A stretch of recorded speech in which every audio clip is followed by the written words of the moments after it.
Bienvenida. Darles la bienvenida y agradecerles que hayan decidido compartir con nosotros, con nosotras, este rato. Un rato que queremos aprovechar bien, un rato en el que queremos explicarles quiénes somos, cómo vemos las cosas, qué opinamos de la situación política, de la situación laboral, de la situación social y qué creemos que debe de hacerse, qué políticas deben de impulsarse para dar un vuelco completo a esta situación. Lo estamos tocando con la punta de los dedos, lo olemos ya, lo tenemos delante. Y no es precisamente porque los que estamos aquí lo estemos haciendo posible, es sobre todo porque los que estáis ahí nos levantáis cada tarde, cada mañana, porque nos impulsáis. Es porque lo que ha cambiado es fundamentalmente vuestra capacidad y vuestra toma de conciencia, que es la nuestra y que nos hace que juntos podamos. Por eso lo estamos tocando, por eso lo tenemos justo delante, por eso el cambio empieza a ser posible en este país.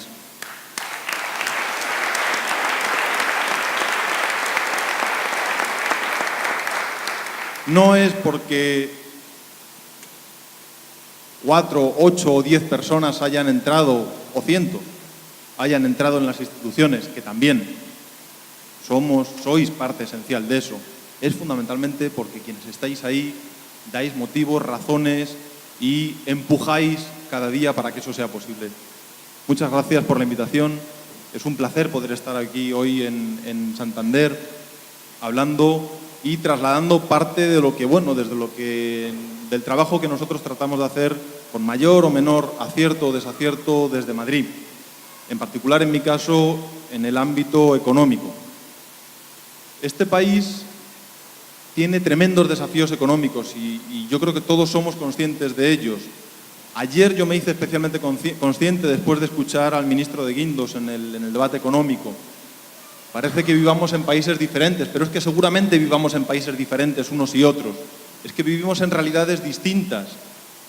Pareciera que unos dan por sentado que hemos salido de la crisis, cuando en realidad eso sospecho que pasa en otro país distinto al que yo veo todos los días. Porque el país que yo sigo viendo todos los días es un país donde solamente 1 de cada 3 personas ha recuperado su puesto de trabajo después de la crisis, donde casi el 30% de la población vive o en situación de pobreza o en riesgo de exclusión social, donde incluso el que tiene un empleo, en buena parte, en muchas ocasiones, no llega a fin de mes. Es que el 15% de la gente que tiene un empleo en este país vive por debajo del umbral de la pobreza. Es que el Partido Popular, y por eso me chocaba lo que decía el ministro de Guindos, aunque me hacía sospechar que efectivamente vivimos en países distintos, tener un empleo ya no es condición de ciudadanía en este país, desgraciadamente. Ya no es el pasaporte de ciudadanía que era hace años. Quienes sois más mayores seguramente seáis conscientes de esto. Cuando hace unas décadas uno accedía al mundo laboral y tenía un empleo, de alguna forma esto era una suerte de pasaporte de ciudadanía. Tenía acceso a unas condiciones de vida modestas pero dignas, que le permitían hacer un proyecto de futuro, construir una familia, construir un proyecto, construir una vida. Quienes os acercáis más a mi generación seguramente sepáis de lo que estoy hablando. Hoy tener un empleo no es condición suficiente para construir ese proyecto de vida, construir ese futuro, levantar un proyecto. Porque vivimos en países distintos a esos que han ocupado y que han, de alguna forma, secuestrado las instituciones en su beneficio propio. En nuestro país el 15% de la gente que trabaja, incluso trabajando, vive por debajo del umbral de la pobreza. En nuestro país, de esos casi 5 millones de parados que hay, la mitad no cobran ningún subsidio. Es difícil vivir bien así, es difícil hablar y decirle a la gente que hemos salido de la crisis, que estamos saliendo de la crisis en esas circunstancias. En mi país eso no pasa, a mi gente eso no le pasa, yo eso no lo veo. Quizá ayer el ministro de Guindos hablaba de su país, de su gente, pero desde luego eso no lo veo yo. Yo creo que hay 3 grandes desafíos desde el punto de vista económico en nuestro país en este momento. En primer lugar, que duda cabe, el empleo o el desempleo. Decía que solamente 1 de cada 3 personas, solamente 1 de cada 3 puestos de trabajo se ha recuperado en lo que va de crisis. A Mariano Rajoy le gusta mucho hablar de que se han creado 500.000 puestos de trabajo en el último año, casualmente, por cierto, el año del paréntesis en la austeridad, casualmente el año electoral también. Pero es que 2 de cada 3 personas que perdieron su empleo, sin embargo, no lo han recuperado. Y es que además los puestos de trabajo que se crean son de una calidad terrible, de bajos salarios. Acordaos, antes de la crisis hablábamos del milurismo. Suerte hoy el que es capaz de acceder a un salario superior a 1.000 euros. Y por lo tanto, esta es una realidad que debemos desterrar. Es un primer desafío que desde las instituciones tenemos que dar solución para superarlo. Pero hay un segundo desafío que tiene que ver con que, incluso aceptando que en términos macroeconómicos dentro de unos años podamos haber salido de la crisis, por cierto, le recuerdo al ministro de Guindos, este país tiene una renta per cápita un 5% inferior hoy a 2008. Un 5% inferior hoy a 2008 todavía, esa renta per cápita de nuestra ciudadanía. Pero aceptando que puede que dentro de unos años alcancemos el nivel de renta per cápita que teníamos antes de la crisis, una década perdida, por cierto, esto será un dato macroeconómico que esconderá, en segundo lugar, decía, el segundo gran desafío que tenemos, una terrible desigualdad, una tremenda desigualdad en nuestro país. Era un país que tenía ya problemas de desigualdad serios cuando entró la crisis y es el país donde más han crecido las desigualdades en el curso de la crisis. Salimos con tremendos problemas de desigualdad. Y en tercer lugar, nuestro modelo productivo. Bueno, si salir de la crisis significa que vamos a volver a activar los sectores que nos han hecho de alguna forma dependientes, que nos han hecho ser uno de esos países periféricos en Europa que tiene problemas, como fue la burbuja inmobiliaria, sectores de bajo valor añadido en donde cuesta llegar a fin de mes, creo que será una solución de pan para hoy y hambre para mañana. Necesitamos cambiar nuestro modelo productivo, necesitamos que sean aquellos sectores que más capacidad de arrastre tienen de la economía, que más capacidad innovadora tienen, vinculados a la I+D+I, vinculados a la educación, los que estiren de nuestro crecimiento y creen empleo. Y esto exige, desde luego, cambiar la política económica. Esto exige un cambio en la política económica. Esto exige que cuando Mariano Rajoy le dice en una carta privada que en teoría nadie iba a conocer, pero que después conocimos casualmente a Bruselas y a Juncker, que bueno, estaremos dispuestos si hace falta a volver a recortar otros 8.000 millones de euros, no suceda, no pueda pasar, que se le ponga punto y final a los recortes en este país. Porque los recortes en este país han supuesto que hoy el gasto sanitario por habitante sea un 10% inferior a lo que era en 2007. El gasto sanitario por habitante. Recuerdo que ayer en el debate el ministro de Guindos decía que el gasto social había subido en este país. De nuevo creo que vivimos en países distintos. Porque en el mío, en el nuestro, en el de las gentes que estamos aquí, el gasto sanitario por habitante con datos del propio ministerio se ha reducido en un 10%. Y esto, por supuesto, que afecta. Esto significa que nuestra salud se desarrolla en condiciones más precarias porque los recortes han, de alguna forma, golpeado en ese ámbito y esto no tenía por qué haber sucedido así. Esto no hay ningún designio económico, divino, técnico que exija que tenga que ser así. Recuerdo un dato que a fuerza de repetirse empieza a ser conocido entre la población. Nuestro país tiene una distancia en materia de recaudación con Europa de 8 puntos del PIB. Alguien dirá, bueno, ya estamos los economistas, ¿esto qué cuernos quiere decir? Bueno, 8 puntos del PIB quiere decir más de 80.000 millones de euros al año. Es decir, que nuestro país, si recaudase la media de lo que se recauda en Europa, si la gente que tiene que pagar impuestos, que fundamentalmente el fraude está vinculado a las grandes fortunas y a las grandes empresas, pagasen lo que de media se paga en Europa, tendríamos 80.000 millones más de euros todos los años para fortalecer nuestro estado del bienestar, para garantizar nuestros servicios públicos, para permitir que el Estado intervenga propiciando un cambio de modelo productivo que revierta la desindustrialización de nuestro tejido productivo, de nuestras comarcas. Y sin embargo esto no es así. Y nos dicen los técnicos de Hacienda, fundamentalmente esto no es así porque las grandes empresas y porque las grandes fortunas y los grandes patrimonios tributan mucho menos de lo que lo hacen en Europa. Recordaos lo que se nos decía, no se puede, no se puede. No se puede, la única alternativa son los recortes. Y sin embargo, hoy sabemos, por el buen trabajo que también han hecho buena parte de los medios de comunicación de este país, que ese dinero estaba en Panamá, que los papeles de la Castellana pasan por las amnistías fiscales de los ministros amigos. Me gustaría saber cuáles, de quienes aquí tienen la suerte de tener un empleo, los porcentajes de IRPF que pagan Hacienda. Porque seguro que están por encima del 13, del 14, del 15, del 16%, del 20% en muchos casos. Es que la amnistía fiscal que Montoro le ha permitido a sus amigos se ha producido a un tipo del 2%. Esa es la recaudación que los papeles de la Castellana nos demuestran que se produce para quienes han colapsado, han cooptado y usan en beneficio propio a las instituciones. Eso es lo que hay que cambiar y eso es lo que se está empezando a cambiar. Cuando el gobierno en Navarra, apoyado por nosotros, desarrolla una ley contra esas instituciones, las SICAV, que son una suerte de pantalla de ilusión fiscal para que quien tiene dinero y se lo puede permitir pague menos impuestos, y desarrolla una ley que de alguna forma garantice que también quien utiliza esos instrumentos fiscales pague impuestos, lo que se encuentra es que las arcas públicas de la comunidad foral cuentan con 200 millones de euros más. Es decir, que sí que era posible y que lo que hacía falta era poner las instituciones al servicio de quienes siempre debieron estar, que es el conjunto de la mayoría social, el conjunto de la ciudadanía.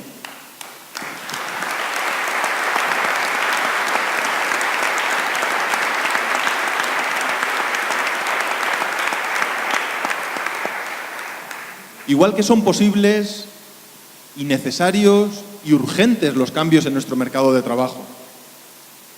Llevamos 20 años con reformas laborales. Quienes tengáis memoria lo recordaréis. Desde hace 20 años, reforma laboral tras reforma laboral se nos dice lo mismo. Nuestro país es un país que tiene mucho empleo precario, mucho empleo temporal y por lo tanto necesitamos hacer reformas laborales que reduzcan la protección del empleo de quienes tienen contratos indefinidos, porque solo de esta forma conseguiremos terminar con la temporalidad. Llevamos 20 años por ese camino y, sin embargo, seguimos teniendo hoy la misma temporalidad, la misma precariedad, incluso agravada que antes de la crisis. Desproteger el empleo de los trabajadores indefinidos solo ha servido, efectivamente, para perder derechos, para nada más, para erosionar los derechos de la mayoría de este país, que es la que se levanta todas las mañanas para vivir de su salario. Para eso es para lo que ha servido, para que hoy el 15% de las personas que trabajan, que tienen la suerte de tener un empleo, vivan por debajo del umbral de la pobreza. Y por lo tanto, efectivamente, necesitamos que el salario mínimo en este país se parezca más a los salarios mínimos en Europa.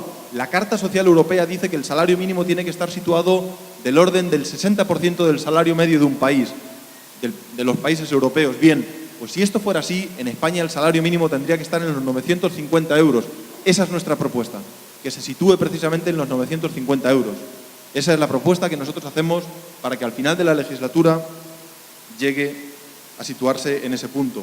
Es que no puede ser que en este país los jóvenes y los no tan jóvenes encadenen contrato temporal tras contrato temporal tras contrato temporal, viviendo permanentemente en una situación de inestabilidad personal que le impide desarrollar proyectos vitales y, por lo tanto, que les hace elegir o irse fuera o quedarse aquí en condiciones de dura precariedad, el que tiene la suerte de tener un empleo o una suerte de empleo que se renueva cada poco tiempo cuando es la ocasión y no está en el paro. Es necesario terminar con esa utilización abusiva, ese fraude de ley sobre los contratos temporales y por obra y servicio. Por eso nosotros decimos que deberán convertirse en indefinidos cuando se produzca una concatenación de contratos en plazo superior a un año, igual que sucede en otros países europeos. Utilizar las instituciones al servicio de la mayoría social de este país. Esto es posible, claro que es posible. Esto no solo es posible, sino que es deseable. Y esto no solo es deseable para aquellos que viven de sus salarios, es que en este país hay millones de pymes, millones de pequeñas empresas y autónomos que tienen problemas, que les cuesta llegar a fin de mes y que en buena medida esto tiene que ver, y cuando uno les pregunta y uno observa los datos que el Banco de España recaba sobre las preguntas a las empresas, lo que las empresas le dicen no es que tengo que pagar salarios muy altos a mis trabajadores, es que tengo grandes problemas, tengo grandes problemas para despedir, no. Lo que en buena medida dicen las empresas es que mi problema es que no tengo pedidos, que no tengo demanda, que la gente no me consume. Claro, con un modelo de salarios de miseria difícilmente va a ser posible esto y por lo tanto necesitamos un mercado de trabajo que se parezca más a Europa, que se parezca más a nuestro entorno. Hay un tercer desafío, por ir terminando. Un tercer desafío que decía que tiene que ver con el modelo productivo que necesitamos. Necesitamos reconvertir nuestro modelo productivo, pero reconvertirlo en algo de calidad, reconvertirlo en algo que sea posible y que sea viable. Hemos puesto una propuesta encima de la mesa de la que se empiecen a hacer eco otros partidos. Estamos encantados de que otros partidos se hagan eco y que, por así decirlo, copien ciertas ideas. Es lo que tiene que ver con una propuesta de transición energética para este país. Seguimos teniendo más de 1 millón de trabajadores parados que vienen del sector de la construcción. Es urgente que estos trabajadores del sector de la construcción encuentren empleos.